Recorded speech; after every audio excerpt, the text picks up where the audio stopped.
I wanted to document this because it's a little bit, well, let's just say convoluted, I guess. I don't know how well you can see this, but right there, there's supposed to be 3 bolt holes, and I've been in the process of drilling them out. On this side, I have drilled out 2 of the bolt holes. You can see it's larger. And over here, I have not done it yet, and you can see through, and on the other side is the skin part of the spar. And you have to drill through these holes. I can't see what I'm doing. There we go. Through the holes to drill out the skin part. That's easy to do. But you'll notice there should be 3 bolt holes, and they came from the factory with really only 2 of them on each side with pilot holes. And so with the pilot holes, makes it fairly easy to do, but without any pilot holes, like in the middle on both sides, it's a little more work to figure out how to drill the hole.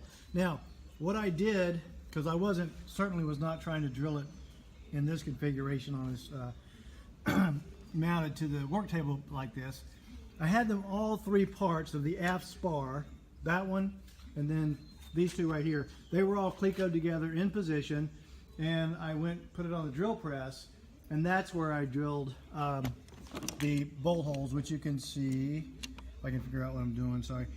Right there are the bolt holes in this part of the Y fitting, right there, okay?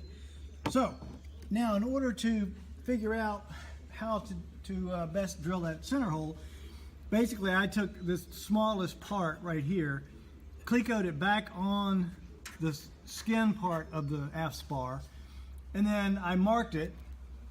I'll show you over here. I marked, because fortunately they left a very small pilot hole where you can see that red, and you can see the other little pilot holes right there. And so through that pilot hole, I just put a red Sharpie, and I just drew it in, and that's where I need to drill on that part, the smallest part of the Y fitting. And I did the same thing up here, right there. So that's how I'm doing that. There's probably much better ways to do it, probably 50 ways to do it, like leaving your lover, but that's what I decided to do. More to come.